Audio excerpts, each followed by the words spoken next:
Olá, aprendiz de plantão. Eu sou Fernanda Ock e é uma alegria estar aqui com você no terceiro episódio da série Mestre é Quem Sempre Aprende.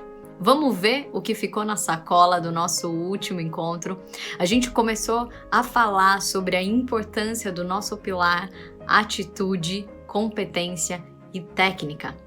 Quando a gente está falando de atitude, é a gente saber o porquê a gente faz, o nosso mindset, como a gente configura. Quando a gente sabe o porquê a gente faz, a gente tem força, energia e a gente vai conseguir ser intencional naquilo que a gente está realizando. Se a gente não entende o porquê a gente faz, muitas das coisas vão escapar. Você fala, por que eu não consigo realizar uma coisa? Por que eu começo a fazer e paro? Então é muito importante a gente entender o porquê, entender como está configurado o nosso mindset, que foi o nosso primeiro dia. No segundo dia, o nosso segundo episódio, a gente falou sobre as competências. As competências são o como fazer, que ferramentas eu posso usar para desenvolver isso. E hoje a gente vai falar do o que fazer, que é a técnica. A técnica vem de technique, que são procedimentos para que a gente possa chegar a um resultado. Como a gente pode ter procedimentos para atingir um resultado? Se a gente está falando de desenvolver uma mentalidade e um comportamento aprendiz, esse é o resultado que a gente está focando.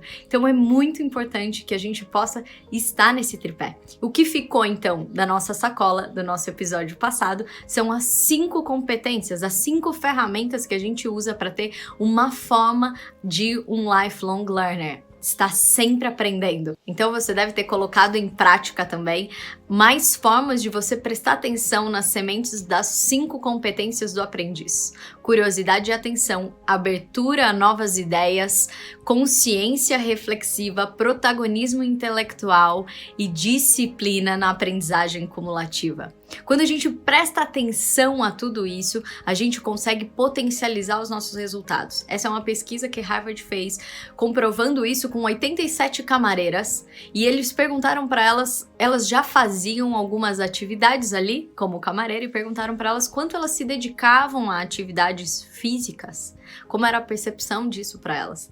E elas tinham que enumerar de 0 a 7. Você enumerou na atividade passada de 0 a 10 quanto você praticava isso. E algumas, 1/3 delas enumerou 0, sendo que elas faziam vários exercícios. Então elas não tinham percepção daquela competência delas. Então, para metade daquelas camareiras, eles fizeram uma instrução de 15 minutos sobre as competências do arrumar a cama, dos exercícios que elas faziam ali e o benefício disso para a saúde. E depois de 3 meses, repetiram a medição de peso, pressão arterial, colesterol e satisfação no trabalho. Eles já tinham feito isso quando eles fizeram a primeira pergunta e depois de 3 meses eles repetiram. Para o grupo onde foi explicado sobre as competências do arrumar a cama e os benefícios desse exercício, elas consideravelmente perderam peso, diminuíram a pressão arterial e caiu muito o colesterol, aumentando inclusive a satisfação no trabalho. Para o outro grupo, nada mudou nas medições. O que isso nos explica? Que quando a gente presta atenção, a gente muda o nosso foco e começa a ter consciência das nossas competências, a gente pode fazer as mesmas coisas, só que a gente maximiza, a gente potencializa os nossos resultados. Por isso é tão importante você ter prestado atenção nessas competências, você ter olhado e começa a fazer cada comportamento, cada competência de modo intencional. Isso vai potencializar e muito o resultado das sementes que a gente já carrega dentro de nós. E hoje, vamos para a prática. Para que a gente possa ter um plano de ação para tudo aquilo que a gente quer aprender, o importante é a gente saber como a gente lida com metas. A gente precisa ter uma meta que você talvez traçou lá no primeiro dia quando você fez o seu campo de aprendizagem. Mas a forma como você olha para suas metas, a forma como você dirige isso, vai fazer também que você seja mais específico e alcance resultados. Você já teve aquela impressão de que você começa a coisa e não termina, ou você parece que está sempre insatisfeito com aquilo que você faz, ou qualquer coisa tá bom. Sabe aquilo que a gente fala do Lewis Carroll, se você não sabe onde você quer chegar? qualquer caminho serve. É muito importante a gente poder entender e determinar metas quando a gente está falando sobre aprendizagem. A gente já falou dessa palavra grávida, que tem vários significados, também naquilo que a gente quer aprender. É importante a gente poder ter uma ferramenta, e é isso que eu vou dar hoje para vocês, uma ferramenta da gente poder estabelecer a nossa meta, para a gente ter um plano de ação. A meta, ela se chama SMART. Quando você vai olhar aí, né? Você recebeu no seu anexo SMART. Essa é a ferramenta que ela vai mostrar como você pode olhar para sua meta. Então, no S, a primeira coisa que a gente precisa entender é que ela é específica. Não adianta você falar, né? Ah, eu quero ser proativo. Essa é uma palavra grávida. Eu preciso ler o comportamento, eu preciso ser específico. Se eu não sei o que eu estou fazendo, ou quais são as regras de um jogo, qual é o jogo que eu quero jogar, como é que eu sei quem ganhou o jogo? Para eu definir que é um jogo de futebol e quem ganha o jogo, para eu poder entender que eu atingi aquele aprendizado, que eu atingi aquela meta, eu preciso saber o que eu vou fazer. Eu vou chutar pro gol ali, a gente tem as regras, né? Então, precisa ser específico. A sua meta precisa ser específica. Ah, eu quero ficar rico. Não, quanto, né? Eu preciso saber o que é isso especificamente. Então, é muito importante para que a gente tenha a meta específica. Inclusive, que a gente possa visualizar isso. Quando a gente visualiza a nossa mente, ela começa a ter uma capacidade de materialização. E isso com os nossos estudantes é muito importante para que eles possam ter uma visualização onde eles podem chegar. Senão, eu fico fazendo a prova que o meu professor quer, que o outro quer, eu não assumo a minha meta. Então, ela precisa ser específica e, mais importante ainda, se você tiver uma visualização. Então, olha para aquele aprendizado que você quer, que você definiu no começo e transforma isso numa meta específica. Depois, a gente está falando M, ela precisa ser mensurável. É muito importante que a sua meta seja mensurável. Quanto? Quanto disso? Eu quero emagrecer, né? Então, você vai colocar ali, né? Eu quero emagrecer, eu vou perder peso, esse é um comportamento observável, mas ela precisa ser mensurável. Quanto de peso? Senão eu não sei se eu atingi ou não atingi. O que faz, a razão número 1 para as pessoas não atingirem um resultado é que elas não saberem de fato qual é o resultado. Então, a gente precisa poder afunilar isso, entender. Ela precisa ser específica, depois ela precisa ser mensurável. Quanto? Depois, o A é alcançável. Como eu vou fazer isso? Transforme em comportamentos e atitudes visíveis. Como eu vou fazer isso? Então, quero emagrecer, eu vou malhar todos os dias, 15 minutos antes da minha aula. Eu vou cortar o açúcar. Então, você precisa ter um plano de ação que seja alcançável. E lembra, uma das coisas que faz com que a gente não atinja as nossas metas é que a gente não estabeleceu como conseguir fazer isso. A gente não traçou um caminho. Ou a gente traçou um caminho que não era sustentável. A gente precisa ter um caminho sustentável, que não seja apenas uma corrida de tiro, mas uma maratona, que ao longo do tempo a gente consiga colocar isso em prática. Alcançável, né? Então, S, específica, M, mensurável, A, alcançável. Agora, o R, ela precisa ser relevante. Toda meta para que a gente tenha automotivação para fazer isso, que é uma característica da inteligência emocional que o Daniel Goleman fala que é tão importante, ela precisa ser relevante. Se não tiver uma relevância, se você não tiver um porquê, você vai desistir a longo prazo. Tudo na vida tem um quanto custa e um quanto vale. Se a gente não colocar quanto vale, a gente vai ficar baseado só no custo. E aí a gente desiste muito rápido quando o custo eleva um pouquinho, quando tá chovendo, a gente fala, ah, não, hoje não vou malhar. Então, ela precisa ser relevante, coloque um porquê. É muito importante que você saiba isso. E por último, T, ela precisa ser temporal. A gente precisa saber em quanto tempo eu quero executar isso. É em 3 meses, em 10 meses, em quanto tempo eu vou executar essa meta.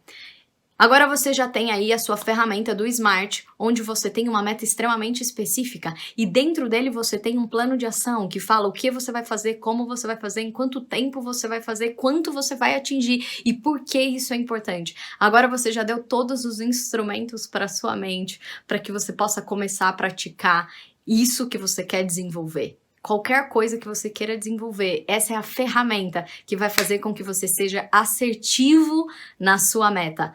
Agora é a sua disciplina de se comprometer e colocar em prática. Dica! A gente já falou isso brevemente no nosso último episódio. Se é uma meta muito grande no como, divida em mini metas para que você possa comemorar a cada passo que você atinge, porque tudo aquilo que tem uma longa duração, a gente tende a diminuir a nossa motivação. Por isso que o quanto vale, às vezes eu falo até para os adolescentes, cola ali onde você quer chegar, em cima do livro, no seu computador. A gente precisa dessa automotivação para que a gente possa se lembrar o quanto vale, mas também dividir em pequenas metas vai fazer com que a gente possa sentir que a gente está evoluindo e não desista do processo. A segunda coisa que a gente precisa fazer é que você estabeleceu a sua meta, você fez, você começou a praticar, mas a gente precisa ter sempre a noção, quando a gente está desenvolvendo algo, quando a gente tem um plano, uma meta, de um plano de contingência. O que é isso? É a nossa ponte de safena. Nem sempre aquilo que a gente planejou vai acontecer da forma como a gente gostaria. Você vai para a vida e você vai aumentando, a vida vai aumentando as dificuldades. Se de repente uma das suas metas foi eu quero me comunicar melhor, e aí você colocou ali o como, você tá fazendo exercícios, e aí você conseguiu falar algo que já era algo difícil para você, mas de repente agora você tem que falar em público, agora você tem que falar com uma pessoa difícil, a vida vai aumentando a dificuldade, e isso é bom porque vai fortalecendo a sua competência, mas muitas das vezes, na prática, na vida real, aquele plano não funciona, aquele plano do como fazer não funciona. E aí o que a gente faz? Desiste? Não, a gente precisa ter um plano de contingência. Para um aprendiz de plantão é muito importante ele ter o que a gente chama de feedback learning. O que é o feedback learning? A gente vai começar a fazer. E aí dentro da vida as circunstâncias mudam, e aí é o que a gente precisa. Lembra da consciência reflexiva? A gente vai voltar para nós, aprender outras formas e tentar de novo. A testagem, a aprendizagem e o conserto é inerente a esse movimento de feedback learning. Eu preciso retroalimentar, ver o que funcionou, aquilo eu fortaleço, o que não funcionou, eu tento mais uma vez. Quantas vezes o seu celular se atualiza? Quantas vezes o computador pede uma atualização? Por que a gente acha que a gente não vai atualizar? Então é muito importante a gente fazer pontes de safena. Não deu por aqui, como a gente pode ter um outro caminho, Como funciona então o nosso plano de contingência? Você vai fazer a sua ponte de safena. Daquilo que você previa não funcionou? Quais foram os sabotadores? Internos e externos. E dentro de cada um deles, sabotadores internos, sei lá, preguiça ou o seu medo, muitos dos nossos sabotadores internos são emocionais. E sabotadores externos pode ser uma circunstância que você ali viu, aconteceu e que aquilo te paralisou. A sua primeira pergunta é: qual desses sabotadores eu posso fazer algo que impacte positivamente para voltar para o meu plano de ação? Quais estão sob meu controle? Ou que ações eu posso fazer que mesmo indiretamente eu influencie isso? E aí você vai estabelecer quais ações você pode fazer para completar a sua ponte de safena. Daquelas que você não controla, lembra? Você vai estar perdendo energia se você quiser fazer algo que você não controla.